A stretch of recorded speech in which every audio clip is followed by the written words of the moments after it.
राज्य में विधानसभा चुनाव को लेकर के जैसे जैसे दिन नज़दीक आ रहे हैं वैसे वैसे सरगर्मी बढ़ती जा रही है, लेकिन लाख टके का सवाल एक अभी भी बना हुआ है कि क्या थर्ड फ्रंट बनेगा।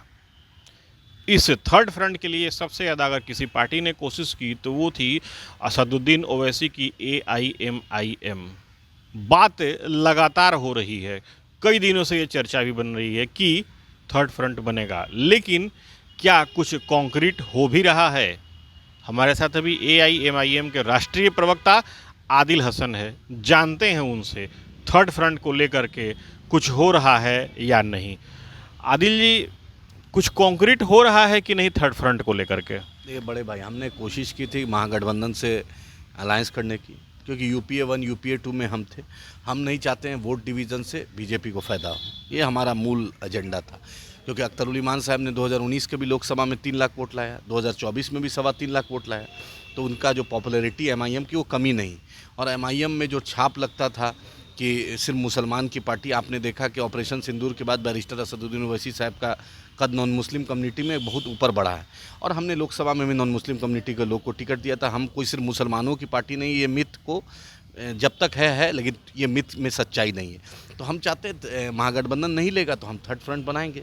पिछले बार भी हमने उपेंद्र कुशवाहा जी के साथ, मायावती जी के साथ, सब देवेंद्र यादव साहब के साथ हमने जी, ओम प्रकाश राजभर भी जो है सबके साथ रहेंगे। राजभर जी तो क्या बोलें, कभी इधर उछल के जाते हैं, कभी योगी जी को गाली देते हैं, कभी योगी जी को आप राखी बांधते हैं।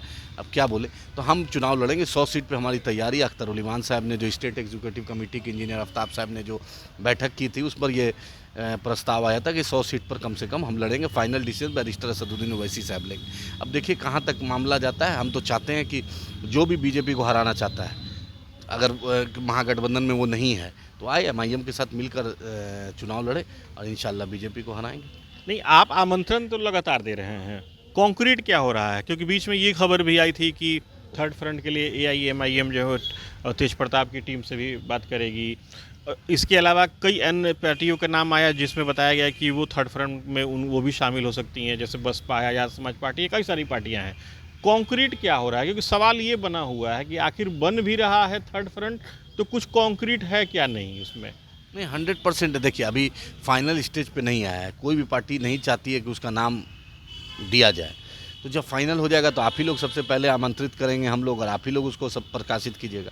क्योंकि थर्ड फ्रंट की जो भी पार्टियां हैं, आप जिनका नाम आपने लिया, सबसे एक दूसरे की बात होती रहती है, लेकिन हम लोग फाइनल इसी में अभी बातचीत आप लोगों की हो रही है? सबसे बातचीत होती है, जिसका भी मकसद है बिहार में बदलाव का। तो नीतीश जी थक गए, भाजपा से लोग उब गए हैं। ना सेमी कंडक्टर फैक्ट्री खुलता है, ना डिफेंस कॉरिडोर का मामला होता है, ना टेक्सटाइल पार्क खुलता है, ना PM मित्रा होता है, ना बिहार को स्पेशल स्टेटस मिलता है, ना सीमांचल की बाढ़ की तबाही को रोक होता है, ना AMU किशनगंज को पैसा मिलता है, ना सुरजापुरी बिरादरी को OBC कैटेगरी में लिया जाता है। बिहार को जो मिलना चाहिए, सीमांचल में हाई कोर्ट बेंच की पूर्णिया की मानते, उप राजधानी की मानती, ऐसा कोई मुद्दा बीजेपी ने नहीं कर पाया। लोगों ने 2009 से लेकर 2024 तक झोली भर भर के नरेंद्र मोदी को वोट दिया, लेकिन नरेंद्र मोदी 77,000 करोड़ रुपया सेमी कंडक्टर फैक्ट्री को गुजरात को देते हैं। अब बिहारी मजदूर के लिए ट्रेन दे देते हैं, बेचारा सहरसा से, कटिहार से, सुपौल से, किशनगंज से, अररिया से जा के भर भर के जाकर गुजरात में खट रहा है। कब तक हम दूसरे का खटेंगे? हम अपने पैर पे खड़ा होना चाहते हैं। बिहार भी विकसित होना चाहता है, बिहार भी डेवलप होना चाहता है। क्राइम कैपिटल नहीं ना हम बनाना चाहते हैं। दिन दहाड़े खेमका साहब जैसी शख्सियत का मर्डर होता है, हॉस्पिटल में जाके मर्डर हो जाता है। आप ही बोलिए, इससे बड़ा दुख की बात क्या है कि पुलिस कस्टडी में जो आदमी है उसका मर्डर हो रहा है, पुलिस शांत है। पुलिस बोलती है कि वो नीतीश कुमार, बतलाइए लास्ट होम मिनिस्ट्री की मीटिंग नीतीश जी कब किए थे? नीतीश जी आप ही बोलिए, आपने जब भी देखा, ये 2 जिला के मुख्यमंत्री बने हुए हैं, नालंदा पटना। अफसर लोग सुबह उठता है, इनको कुर्ता पजामा पहनाता है, बस नीतीश जी को गाड़ी बैठाता है, गंगा दिखाता है, पुल दिखाता है, पुलिया। तो मुख्यमंत्री का काम ये नहीं ना। मुख्यमंत्री नीतीश जी में जो शौर्य था, जो ऊर्जा था, 2005 में जो दिखाया था, उन्होंने एक विकल्प दिया था, और लगातार नीतीश जी ने लगा था कि लॉ एंड ऑर्डर पे ये आदमी कंप्रोमाइज़ नहीं करेगा, लेकिन हर दिन हो रहा है। सबसे भ्रष्टाचारी इनका दिलीप जायसवाल प्रदेश अध्यक्ष है, भ्रष्टाचार में डूबा हुआ है। इस पर अगर है भाजपा में हिम्मत तो सुप्रीम कोर्ट के सिटिंग जज से जांच करा देना। एक सिख कम्युनिटी का कॉलेज कैसे आप ले लेंगे? खगड़िया से एक शर्ट पैंट पहन के आए थे, आज हज़ारों करोड़ की संपत्ति है। सम्राट चौधरी जी का देख लीजिए, आप मंगल पांडे जी का देख लीजिए, दोनों में आदान प्रदान होता है, यूनिवर्सिटी को डीम्ड स्टेटस मिल जाता है। तो भाजपा अपने आप को भ्रष्टाचार मुक्त कहती है, ये तो हम मानते नहीं, क्योंकि भाजपा का राष्ट्रीय अध्यक्ष बंगारू लक्ष्मण ने रक्षा दलाली की थी। पूरी दुनिया जानता है। अदानी का सेल्समैन प्रधानमंत्री बने हुए हैं। आप ही देख रहे हैं, अमित शाह पीओके की बात करते हैं, बेटा जय शाह पाकिस्तान से क्रिकेट खिला रहा है। मेरी जो बहनें जिस विधवा हुई थी और पहलगांव में, उनके मेहंदी का रंग भी नहीं सूखा, जय शाह क्रिकेट खिला रहा है। जय शाह कौन है? अमित शाह के बेटा है। और क्या क्वालिफिकेशन है? जो आदमी आज तक क्रिकेट का बैट नहीं पकड़ा हो, जो ठीक से अंग्रेजी नहीं बोल पाता हो, ठीक से हिंदी में भाषण नहीं दे पाता, उसको आपने चेयरमैन आईसीसी बना दिया और वो पाकिस्तान के साथ कुछ चंद पाकिस्तानी दलालों के साथ मिलकर क्रिकेट खिला रहा है। क्यों क्रिकेट खिलाइएगा भाई? अगर ज़रा सा भी नैतिकता है और भारत के प्रति ज़रा सा भी सम्मान रहता तो सबसे पहले हम पाकिस्तान के साथ क्रिकेट नहीं खेलते। दिलजीत, वो जो कलाकार है, उसने पुरानी ऑपरेशन सिंदूर से पहले का वीडियो बनाया तो भक्त इतना ट्रोल करने लगे। जय शाह पे हिम्मत नहीं है क्या? क्योंकि अमित शाह के वो बेटा हैं। ये सारे मुद्दे चुनाव में आप लोग क्या उठाएंगे? एक मुद्दा उठाएंगे दिलीप जायसवाल जी के मुद्दे पर। बैरिस्टर असदुद्दीन ओवैसी साहब, अख्तर उल ईमान साहब और पूरी एमआईएम, हम इनको प्रशांत किशोर ने जो एक्सपोज किया वो हम पहले से करते थे। उनका इतना कोकस है कि किशनगंज में कोई भी पत्रकार दिलीप जायसवाल जी के खिलाफ न्यूज़ चलाने से पहले 2 बार बेचारा सोचता था। आज पत्रकार खुश है और TV9 के लोग, TV9 को मैं खास डिजिटल आपका जो TV9 को, कि उन्होंने बेबाकी से मुद्दा उठाई। दिलीप जायसवाल की बोलती बंद हो गई है। कल तक बोलते थे प्रशांत किशोर, नहीं, उनका नाम पैसा किशोर है। पूछिए ना, प्रशांत किशोर के नाम से BP का दवा खा रहे हैं दिलीप जायसवाल। जाके मेडिकल बुलेटिन उनका जांच कराइएगा अगर इंडिपेंडेंट डॉक्टर से, तो डेली नींद की गोली और BP की दवा खा के सोते हैं। जानते हैं ये बम कब फोड़ेगा, कब मेरी कुर्सी चली जाएगी। क्योंकि इनको इसीलिए मिला था, ये तस्लीमुद्दीन साहब के चेला थे, तस्लीम साहब के आशीर्वाद से MLC बने। उसके बाद कांग्रेस में इन्होंने दरबारी की। FCI में भी बहुत भ्रष्टाचार है, FCI से भी जुड़े हुए रहे। इनका अगर ED और इनकम टैक्स और CBI के ऑफिसर के आंख में मोतियाबिंद नहीं है और ये ईमानदार हैं, संविधान की शपथ लिए और नौकरी में ईमानदारी से शपथ लिए, जिस दिन ED चली जाएगी उस दिन दूध का दूध पानी का पानी हो जाएगा। दिलीप जायसवाल जैसा भ्रष्ट प्रदेश अध्यक्ष, मंत्री, MLC बिहार के इतिहास में न कभी होगा न हुआ होगा। ये अगर ED ईमानदारी से जांच कर ले। अरबों की संपत्ति इस आदमी ने बनाई है, यहाँ से लेकर कनाडा तक बनाई है। मेरा चैलेंज है, बस शर्त है सुप्रीम कोर्ट। आप बड़ी बात कह रहे हैं। एक सच्चाई है, सुप्रीम कोर्ट के सिटिंग जज से जांच करा दीजिए, पता चल जाएगा। इस आदमी ने खगड़िया से चलकर पूरे किशनगंज में सब मंत्री, MLA, IAS IPS को अपने गेस्ट हाउस में सुविधा प्रदान करते हैं। गेस्ट हाउस, खाना पीना, मधुर भाषी है, बहुत अच्छा मीठा बोलता है। लेकिन भ्रष्टाचार में और लेन देन में आपने देखा नहीं, मंगल पांडे को इसमें उनके पिताजी को पैसा दे रहा है, वो पिताजी अपनी बहू को पैसा दे रही है, बहू मंगल पांडे की पत्नी है, वो फ्लैट खरीद रही है और एफिडेविट पे कोई लोन का जिक्र नहीं है। ये क्यूट प्रो है ना, यूनिवर्सिटी को डीम्ड स्टेटस मिलता है, हेल्थ मिनिस्टर वही रहता है, हेल्थ मिनिस्टर के अंडर में आता है मेडिकल कॉलेज। ये सच्चाई है ना। भाजपा क्यों भाग रही है? दिलीप जायसवाल, जब से प्रशांत जी ने ये मुद्दा बोला है, बतलाइए, ये आदमी प्रेस कॉन्फ्रेंस कर दे प्रशांत किशोर पे, दूध का दूध पानी का हो जाएगा। और इतना ज़्यादा JP नड्डा, अमित शाह और मोदी जी ईमानदार हैं, सुप्रीम कोर्ट के सिटिंग जज से जांच करा दे। देखिए, यानी तो किसी SIT बना दे, एक हाई कोर्ट का जज हो, 2 IAS IPS हो, देख लीजिए, इनका पता चल जाएगा। थर्ड फ्रंट में क्या आप लोग प्रशांत किशोर को भी लेना चाहेंगे? अगर प्रशांत जी, देखिए, प्रशांत जी एक अच्छा मुद्दा पर आ रहे हैं, बस जिद्दी ज़रूर है। एक थोड़ा सा अभी धूप आंधी तूफान बिहार का देखना बाकी है, क्योंकि सब भाजपाई को लेकर बैठ गए हैं। कभी RCP, कभी पप्पू जी, कभी दूसरे मनीष कश्यप जैसे लोग जो मुसलमानों को गाली दिया है, जिसने गांधी जी को गाली दिया, उसके साथ वो घिर गए हैं। अच्छे आदमी हैं, मिशन अच्छा है, लेकिन जो थोड़ा सा जोश होता है ना, अभी जोश बिहार की मिट्टी जयप्रकाश जी की मिट्टी है, लोहिया जी की मिट्टी है। असल बात, जैसे UN से उतरे पैराशूट में मोदी जी के घर चले गए, वहाँ ढोकला खाने लगे, वहाँ से दिल थोड़ा सा बेजार हुआ तो ममता दीदी के यहाँ रसगुल्ला खाएं। फिर सोचे कांग्रेस में हम जनरल सेक्रेटरी ऑर्गेनाइजेशन बन जाएं, वहाँ थोड़ा सा दिल को तकलीफ पहुँची। स्टालिन साहब वहाँ पर इडली और सांभर खिलाने लगे, जगन साहब वहाँ पर बिरयानी खिलाने लगे, KCR साहब तेलंगाना में बिरयानी खिलाने लगे, तो हर जगह VIP ट्रीटमेंट मिल गया। तो सोचते हैं बिहार को उसी तरह होगा। सजा सजाया बिहार नहीं मिलता है। बिहार में नीतीश कुमार भी मुख्यमंत्री बने थे, बड़ी तपस्या से बने थे।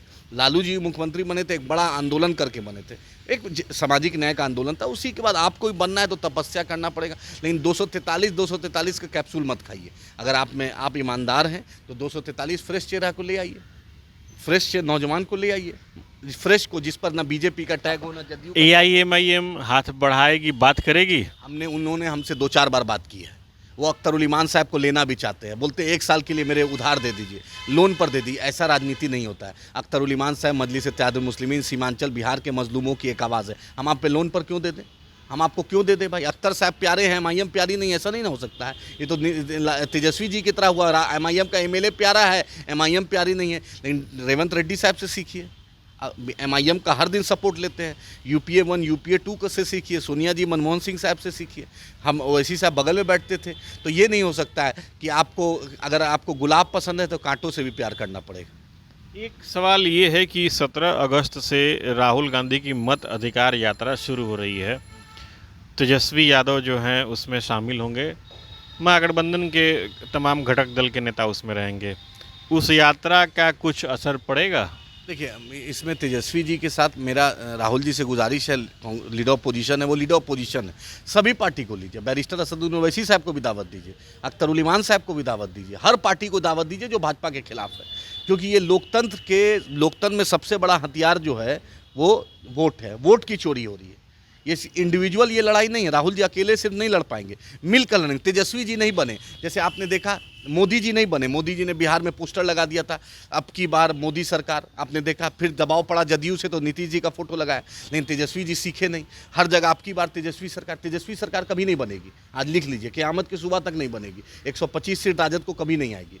मिलकर लड़ना चाहिए, कलेक्टिव टीम इंडिया जीतता है। रोहित शर्मा नहीं जीतते हैं, विराट कोहली सिर्फ नहीं जीतते हैं, उसमें सिराज का भी योगदान रहता है, उसमें गिल का भी योगदान रहता है, उसमें पूरी टीम का योगदान रहता है। तो तेजस्वी जी को जो समझा रहे हैं, उनको वो जो अपने आप को, जो उनका सलाहकार अपने आप को चाणक्य समझता है, उस सलाहकार को बोलते हैं ये बिहार है, ना हरियाणा है, ना दिल्ली है, ना प्रोफेसरी है। बिहार की जब मिट्टी अलग है, तो टीम को लेके चलिए और अहंकार छोड़िए। जब पारस जी को आप ले लिए, जो भाजपा का 10 साल कंधा पे बैठ के नरेंद्र मोदी चालीसा पढ़ते रहे, उसको आप ले सकते हैं। आप मुकेश सैनी जी, आपके प्रेस कॉन्फ्रेंस में उठ के चला गया वो आदमी, उसको आप ले लिए जो भाजपा में मंत्री रहा है। और आप MIM से परहेज करते हैं जो क़यामत की सुबह तक बीजेपी के खिलाफ है। कौन ऐसा सलाहकार है जो आपको, RSS का कौन स्लीपर सेल बैठ गया है जो आपको MIM से गठबंधन नहीं होने दे रहा है? मुझे तो लगता है कि अशफाक करीम साहब की जगह पर राज्यसभा, मतलब आपको क्यों नहीं ले रहे हैं? क्या उनको डर है कि उनका जो अल्पसंख्यक वोट है वो छिटक जाएगा उनसे? वो अल्पसंख्यक किसी का बपौती नहीं है।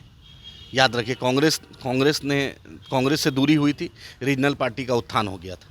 आपने देखा कांग्रेस ने अपने, राहुल जी ने अपने बहुत मुद्दे पर, 1984 के मुद्दे पर, इमरजेंसी के मुद्दे पर अपने स्टैंड को बोला, हाँ मुझसे गलती हुई थी। आज माइनॉरिटी शब्द, मुसलमानों की आवाज़ उठा रहे हैं, तो लोग सट रहा है। कोई भी आदमी अहंकार में किसी के, आज नरेंद्र मोदी का गिराफ जो घट रहा है वो अहंकार के चलते घटा। अमित शाह अभी चुनाव हारे हैं कॉन्स्टिट्यूशन क्लब में, बलियान को खड़ा किए थे, बिहार का बेटा, छपरा का सांसद जिसको बेइज्जत करके मंत्री से हटाया, लेकिन देखिए कॉन्स्टिट्यूशन क्लब में अमित शाह ने पूरी ताकत लगा दी लेकिन जीत गया। तो बिहारी से टकराइए नहीं, 2015 में भी बिहारी आपको हराया है। ये नीतीश कुमार से आप जो लुक्का छुपी कर रहे हैं, नीतीश कुमार बिहार का बेटा है, एक वैद का बेटा है, उसके बाद हर जड़ी बूटी है। सम्मान दीजिए तो सम्मान मिलेगा, नहीं तो बीजेपी 50 सीट नहीं जा पाएगी, याद रखिए। और अहंकार अमित शाह तोड़े, बिहार को जो वादा नरेंद्र मोदी की सरकार ने किया है वो करे, और तेजस्वी जी अपने सलाहकार मंडली में सुधार करें, मिलकर भाजपा को हराएं। हम हमेशा तैयार हैं, और नहीं कीजिएगा तो थर्ड फ्रंट के लिए हम तैयार हैं, हम चुनाव लड़ेंगे। एक अंतिम सवाल रहेगा कि थर्ड फ्रंट का मामला ये अभी जिंदा है, ठंडे बस्ते में नहीं गया है, और अगर मामला जिंदा है तो ये आपके हिसाब से, आप बहुत दिनों से पहल कर रहे हैं, कब तक एक ठोस आकार ले सकता है? देखिए, अभी तो किसी पार्टी का फाइनल नहीं हुआ है, ना NDA का, ना महागठबंधन का। हम तो तैयार हैं ईमानदारी से। आज बिहार की जनता, बिहार की जितनी भी मिल्ली तंजीम है, बिहार का जो भी सेकुलर लोग हैं, सेकुलर आवाम, ये बात अब इल्ज़ाम MIM पे नहीं लगाएगी कि MIM ने ईमानदारी से कोशिश नहीं की। थर्ड फ्रंट तो तैयार है ही है। जब चुनाव लड़ने जाएंगे तो एक फ्रंट बनेगा ही, लड़ाई तो होगी ही। अब थर्ड क्या, फोर्थ फ्रंट हो रहा है। प्रशांत किशोर जी भी एक फ्रंट बनाए हुए, तो मिल के लड़ेंगे। सबका मकसद है, मेरा मकसद है भाजपा को हराना, जिसको मकसद है भाजपा को जिताना, वो राजद को बताना पड़ेगा कि आखिर कौन RSS का स्लीपर सेल है। क्योंकि जिस दिन से हमने महागठबंधन के अलायंस की बात की, दिलीप जायसवाल जी जब पूछिए, उनके पेट में ऐसा मड़ोर हुआ कि तबीयत खराब हो गई थी। जदयू से पूछिए, MIM और राजद और महागठबंधन जिस दिन एक आ जाएगी, याद रखिए 150 सीट्स कोई नहीं रोक सकता। बिहार का जो सेकुलर आवाम है वो बीजेपी से त्रस्त हो गया है। ऑपरेशन सिंदूर में देख लिया नरेंद्र मोदी का, ये 56 इंच का सीना नहीं, 26 इंच का है। एक व्हाइट हाउस में बैठ के जो भारत का सीज फायर करा है, ऐसा कमज़ोर प्रधानमंत्री देश को नहीं चाहिए। इस देश को मजबूत प्रधानमंत्री चाहिए, और अदानी और अंबानी का सेल्समैन नहीं चाहिए। इस देश को मजबूत प्रधानमंत्री, अब बिहार जयप्रकाश लोहिया कर्पूरी जी की धरती है, फिर ये हारेंगे इंशाल्लाह। बिहार से शुरुआत होगी, और नरेंद्र मोदी का जो भाजपा का सूरज जो उरूज पर था, अब अस्त बिहार शुरुआत कराएगा। ये थे हमारे साथ एआईएमआईएम के राष्ट्रीय प्रवक्ता आदिल हसन। इन्होंने थर्ड फ्रंट के अलावा बहुत सारी बातें भी कहीं। मूल बात ये कि थर्ड फ्रंट का मसला अभी ठंडा नहीं हुआ है। थर्ड फ्रंट को लेकर के जैसा आदिल बता रहे हैं, बातचीत चल रही है और ये जल्द ही ठोस आकार भी लेगा। Sujit Kumar, TV 9 digital, Patna.